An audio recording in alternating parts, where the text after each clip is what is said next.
So, good morning mga kababayan at mga kaibigan. Ngayon ay July 16, 2026. Araw ng Huwebes at pauwi na tayo galing sa panggabing trabaho. At same lang din yung ating ruta. Dito tayo dumaan sa Manila Memorial Park. So, matagal din tayong hindi nadaan dito. Siguro may isang linggo rin. Kaya ngayon lang ulit tayo nadaan. At anong oras na po?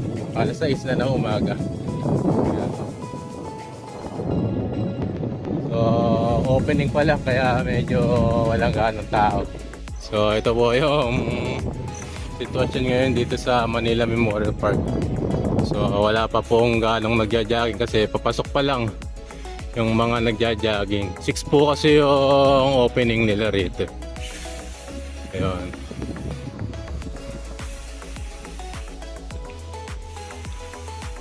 So maraming nangyayari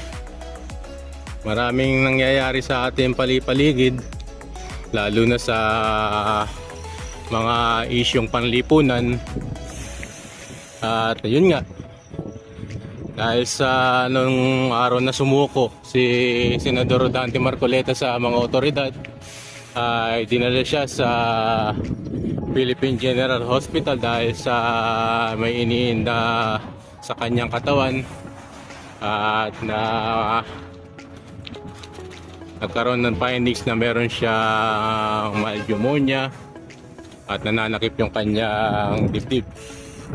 So doon ay nagpagaling muna siya at na ilang araw, at ngayon ay dinala siya sa UP General Hospital at doon ay binigyan siya ng fit to travel na at pwede na siyang i-detain sa kulungan sa New Quezon City Jail sa May Payatas, Quezon City.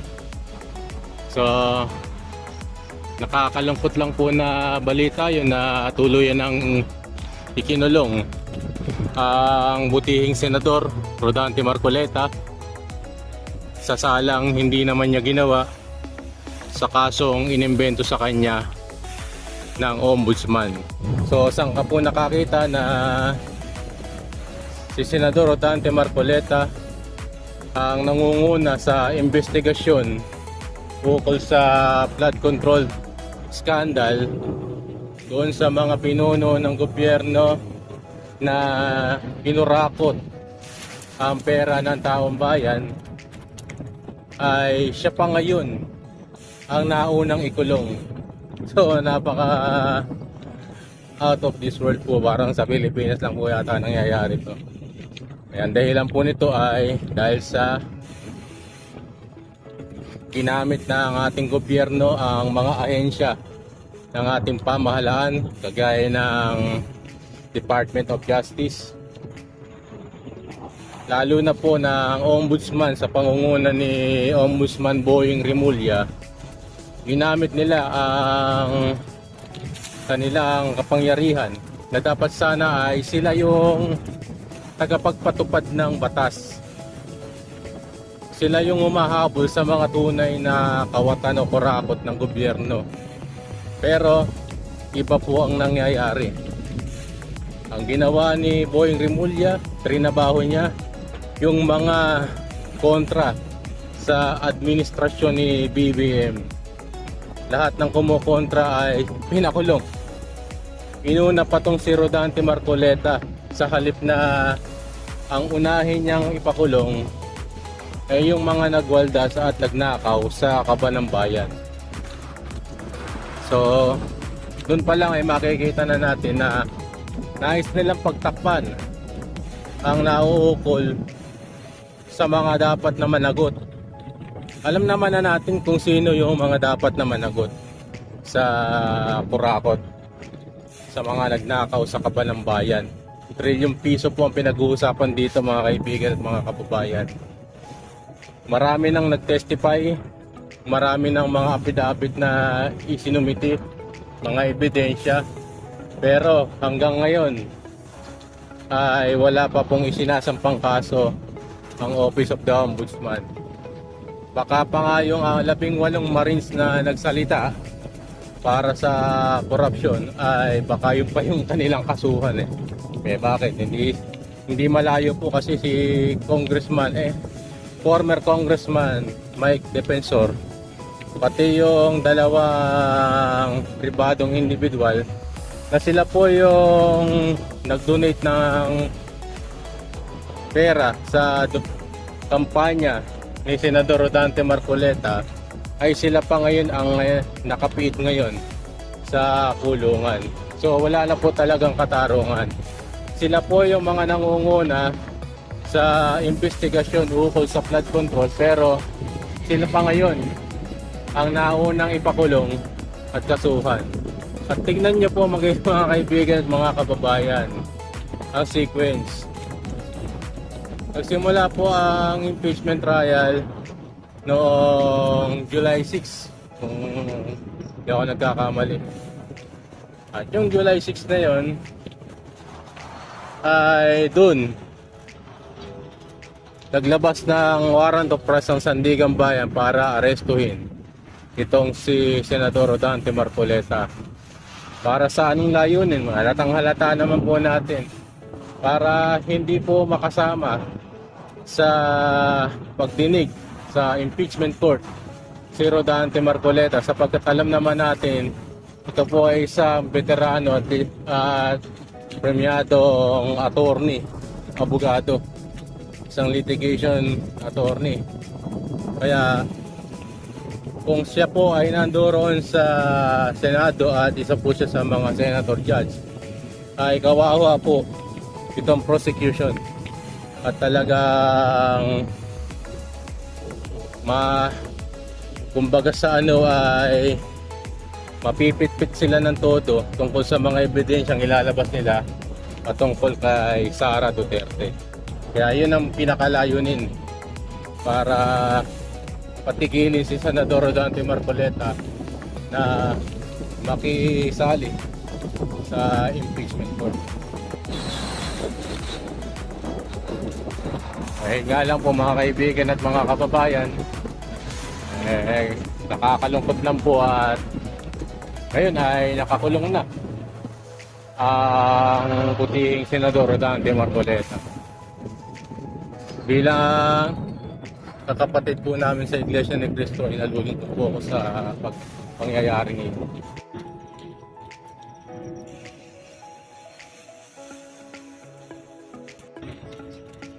So sabi nga ng pamunuan ng Iglesia ni Cristo, maipakulong man nila ang butiing Senador Rodante Marcoleta, ay hindi po kami titigil para humanap ng katarungan para sa mga mamamayan na ninakawan ng pag-asa, ninakawan ng pera para sa mga proyektong makatutulong sa kanila. Ang nais lang naman ng Senador Rodante Marcoleta ay lumabas ang katotohanan. Pero hanggang ngayon, ano nangyari? Pinigil siya ng mga masasamang tao.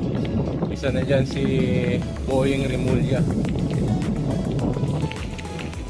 Pinigil niya yung tao para tuluyang mailantad ang mga nagulimbat sa kaban ng bayan.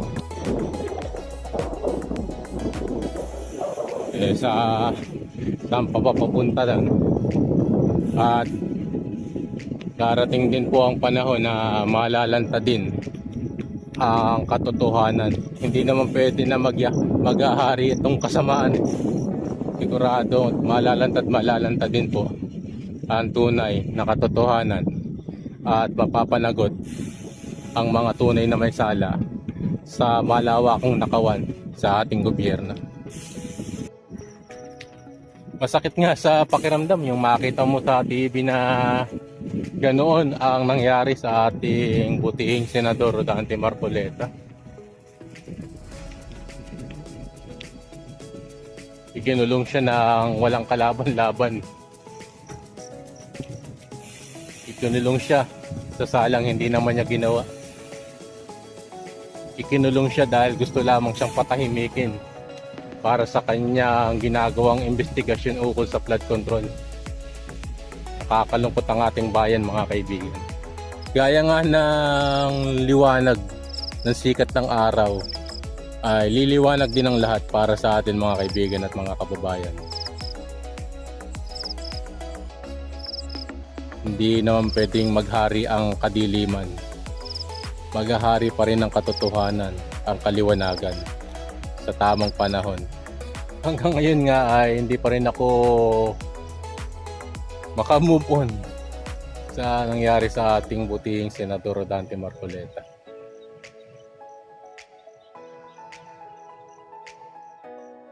Tignan nyo ang ginawa nila, kung paano nila binaluktot ang katarungan. Lahat ay ginawa nila para mapatahimik ang butihing senador. Pero dahil sa kagustuhan niya na sumunod sa proseso ng batas, ay kusa siyang sumuko para harapin ang mga kasong isinampa sa kanya na alam naman natin na mga imbento lamang. Hindi katulad ng mga kritiko niya, yung mga naninira sa kanya. Pangunay na tong si Pinky Lacson. Sasabihin pa niya na pagka nagkaroon ng warrant of arrest ay baka magkasakit. O ano ngayon? Lahat ng mga sinasabi niya kay Senador Rodante Marcoleta ay bumabalik sa kanya ngayon. Paano natin nasabi? May kaso siya dati Bago siya labasan ng warrant of arrest ng DOJ ay tumakas siya sa ating bansa at pumunta sa Hong Kong. Yung kaso kung sinasabi ko po sa inyo, ito po yung kasong double murder case, yung sa Dacer Corbito double murder case, na nagkaroon ng probable cause ang DOJ para sampahan siya ng kaso kriminal. Pero dahil sa kaduwagan nitong si Pinky Lacson ay tumakas siya at hindi siya napasakop sa batas ng gobyerno. Halos 1 taon siyang nagtago. Senador na siya noon. 1 taon siyang nagtago sa iba't ibang bansa. At nagkaroon na nga siya ng red notice. Wanted siya sa Interpol. O sino ang kahiya-hiya ngayon? Samantalang itong si Senador Rodante Marcoleta na inimbento lamang ang kaso sa kanya at pinatotohanan naman ng COMELEC na wala namang nangyaring kriminal doon sa pagtanggap niya ng campaign donation. Niliwanag na ito Ibinasura na ng COMELEC yung reklamong ito sa kanya pero bakit ganon? Naunahan na, nasampahan na siya ng kaso sa Sandigan Bayan na kailangan talagang litisin. At pagka napatunayan na walang kasalanan ay saka pa lamang siya makakalabas. Yun nga lang, siyempre sa bagal ng hustisya sa ating bansa, baka abuti ng mga ilang pang panahon para siya ay makalabas. Yun ang ginawa nila Boying Remulla. Pinatahimik nila yung tao para hindi makasama sa impeachment trial ni VP Sara. Pangalawa, para mapatigil siya sa kanyang isinasagawang investigasyon tungkol sa flood control. Ano pa aasahan natin? Sabi nga ni Mike Defensor, sila nakakulong na sila yung mga nagsisiwalat na katotohanan ukol sa flood control, samantalang si Saldico saka si Martin Romualdez, isama ko na tong si Presidente Bongbong Marcos ay patuloy na naghahari sa ating bansa, nakalaya, hindi man lang inaaksyonan ng ombudsman. So doon pa lang ay makikita na natin na mayroong cover up merong sabuatan na nangyayari. So lahat ng kritiko ng gobyerno ay pinatitigil na. Ginagawa nila ng kaso. Ganyan po ang ating justice system sa pangunguna po ng ating presidente na walang alam kundi ang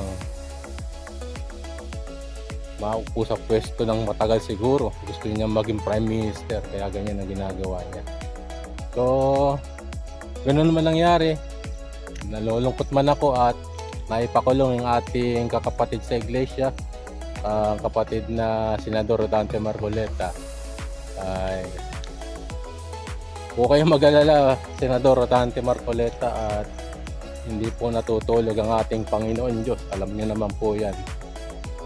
Ganyan po talaga pagka yung mga taong matuwid, ginagawa nila ang tama, merong nagagalit at gagawa ng masama laban sa iyo. Pasasaan pa po at makakalaya ka din po. At mananaig po ang katotohanan. So mga kapatid, malapit na ang ating 112th anniversary. Nabati ko na po kayo ng 112th anniversary sa lahat ng mga kapatid sa buong mundo. So pauwi na po tayo mga kaibigan at mga kababayan. At nakapag-pawis na tayo ng konti. Nakabilad din tayo kahit paano sa araw. So malaking tulong din yan sa ating kalusugan. So manalangin na lang natin ang ating bansa na maging mabuti, maging mapayapa, at mawala na yung mga kurakot at mga salot sa ating lipunan. Pauwi na po tayo. So dito po sa Manila Memorial, magkapakaganda pong mag-jogging at mag-bike. Talaga ang pagpapawisan ka ng matindi.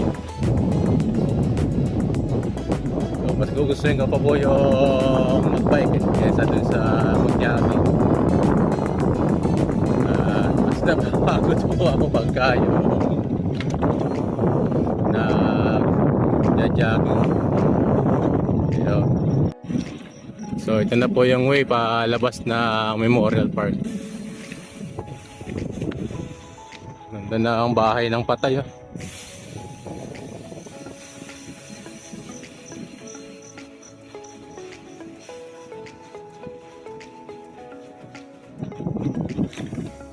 Yan na po yung gate. So maraming salamat po mga kaibigan at mga kababayan sa inyong pagsama. At ingat po tayong palagi at God bless po sa ating lahat.